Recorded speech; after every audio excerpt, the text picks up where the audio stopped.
Cela ne fait à peine plus d'une semaine que je suis arrivée et j'ai l'impression que ça fait une éternité tellement en une semaine j'ai pu apprendre des choses. C'est assez incroyable. Tout est exactement comme je l'imaginais, tout est exactement comme j'avais toujours voulu pour la vie en van. C'est aussi bien que je le pensais. Par contre, j'avais peut-être un peu idéalisé le fait que partir. Je pensais pas faire mon problème, mais que partir, ça pourrait permettre de totalement faire la paix avec mon trouble alimentaire et que ça irait beaucoup mieux pour manger, avec le sport, et j'avais sûrement idéalisé ce côté-là. On m'avait dit que la première semaine en van, elle pouvait être géniale, et puis à la fin de cette première semaine, ça commençait à se devenir compliqué. Juste avoir une grosse baisse de morale d'un seul coup, et c'est exactement ce qui s'est passé. Parce que je me suis rendu compte qu'en fait, que peu importe où que j'aille, peu importe que je suis en train de vivre une vie de rêve ou pas, ma maladie, elle est là tant que je la combats pas vraiment, et d'être en train de vivre son rêve et d'avoir ce démon en nous qui continue de nous poursuivre, ça m'a totalement déchiré le cœur. Alors j'ai même hésité à rentrer, même hésité à dire stop, dire dans tous les cas ça va pas, alors c'est que je peux pas rester dans cet état-là seule face à moi-même. Là je suis toute seule, chaque jour je me réveille, je suis toute seule et je dois affronter ça tous les jours. Mais en même temps j'ai réalisé que si je voulais rentrer, c'était peut-être aussi pour retrouver cette routine que justement permet à ce trouble alimentaire, voilà, de se conforter parce qu'on me laisse vivre tout seul et là je suis en train de m'affronter à moi-même et c'est pour ça que c'est difficile, mais c'est peut-être justement ça qui veut dire aussi qu'on évolue. Quand ça devient difficile, c'est justement parce qu'on appuie là où ça fait mal et c'est sûrement le seul moyen, je pense, d'avancer. La seule chose, c'est que du coup, j'ai fait de cette possibilité de rentrer plus tôt que prévu un plan B possible. Je refusais cette idée, mes parents l'avaient déjà mise en place et moi je refusais cette idée, mais maintenant je me rends compte que oui, pour ma santé, je dois voir ça avant tout et que c'est possible. Et que quoi qu'il arrive, la vie en van, elle est là, elle existe, elle est là pour moi, je l'ai en main maintenant et je peux y retourner à n'importe quand. Et que cette semaine, elle m'a déjà appris tellement de choses que jamais je la regretterai. Mais pour le moment, je reste convaincue quand même que je suis tellement bien ici et il y a quelque chose que je réalise en fait en étant ici, c'est à quel point l'immensité du monde, l'immensité de nos rêves, elle me dépasse. J'ai juste pas de mots pour la décrire.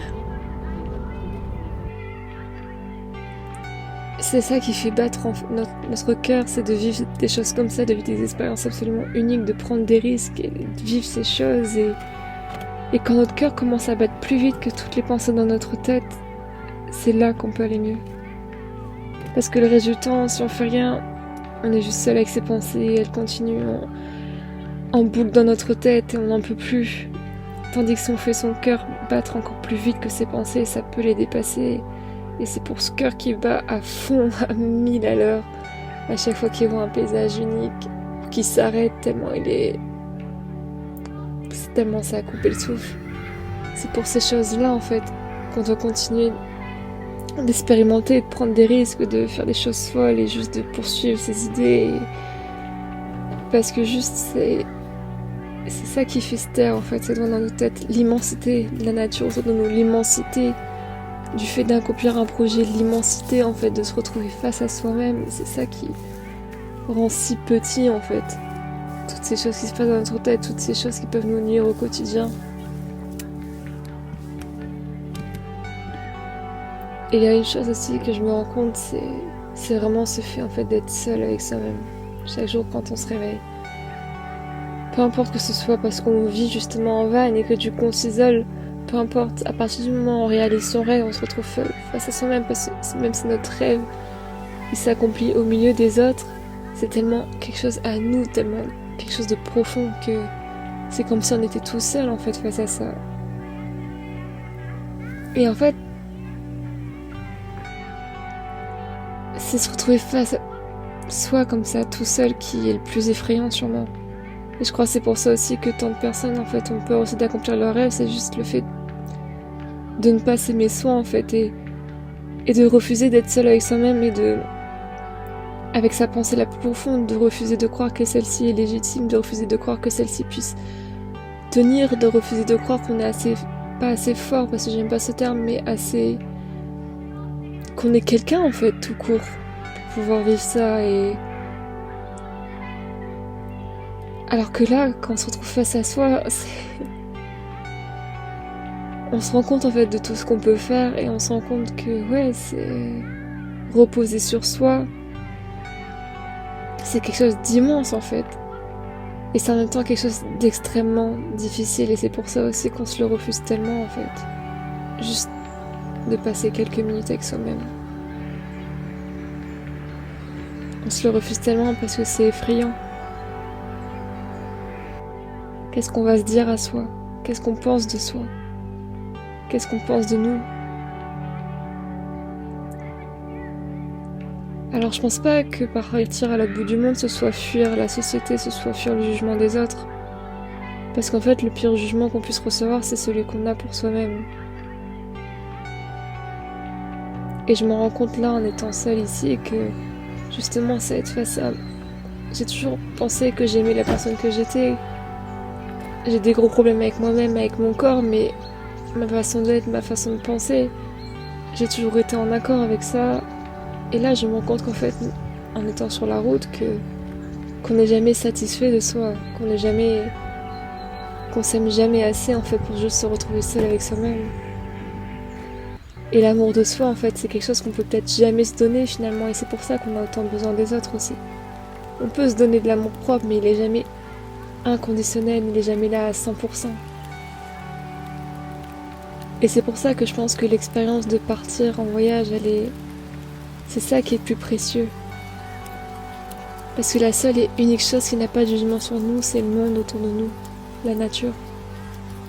Cette terre-mère, en fait, notre mère première, c'est le seul endroit où on est en sécurité parce que il n'y a absolument aucun jugement. Peu importe notre poids, peu importe notre couleur de peau, peu importe notre physique, notre visage, notre façon de penser, nos idées politiques, tout, peu importe. La nature, elle est là, elle bouge pas. Elle sera toujours là pour nous rattraper et ses bras, ils sont toujours là pour nous accueillir. Et c'est ça qui me fait un bien fou. Avec tout ce que je traverse et ce que j'ai commencé à traverser là au bout de cette première semaine, de me rendre compte que voilà, c'est difficile d'être avec soi-même, c'est ça en fait qui me fait un bien fou.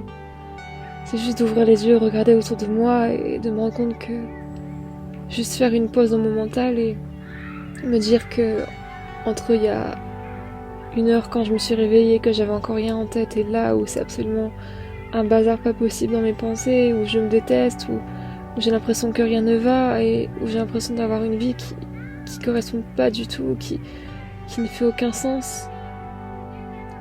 Le paysage autour de moi, il a pas changé. Il est toujours aussi immense, il est toujours aussi beau, il est toujours là pour m'accueillir. Toujours aussi silencieux, toujours aussi apaisé, c'est là, c'est autour de moi. Et maintenant que j'ai réalisé ça, c'est cette petite chose absolument anodine que j'utilise pour à chaque fois aller mieux, parce que j'ai juste à regarder autour de moi et je me sens en sécurité et je me sens aimée parce que rien n'a changé, que rien ne s'est effondré autour de moi. Peu importe ce que moi je suis devenue en 1 heure, peu importe ce que j'ai pensé de moi, rien n'a changé, rien ne s'est effondré. Je suis là, j'ai les pieds sur terre. Et la terre, elle accepte que je puisse penser ça, la terre, elle accepte que je puisse avoir ces moments-là. Elle me regarde juste paisiblement en silence et elle s'offre à moi en retour. Cette beauté que je peux pas trouver en moi, elle me l'offre. Et c'est ça qui est précieux quand on peut, que ce soit la nature ou autre chose, quand on réalise son rêve, c'est ça le plus précieux, c'est que là où on souhaitait être, c'est quelque chose qui nous apporte tout ce qu'on peut pas trouver en soi.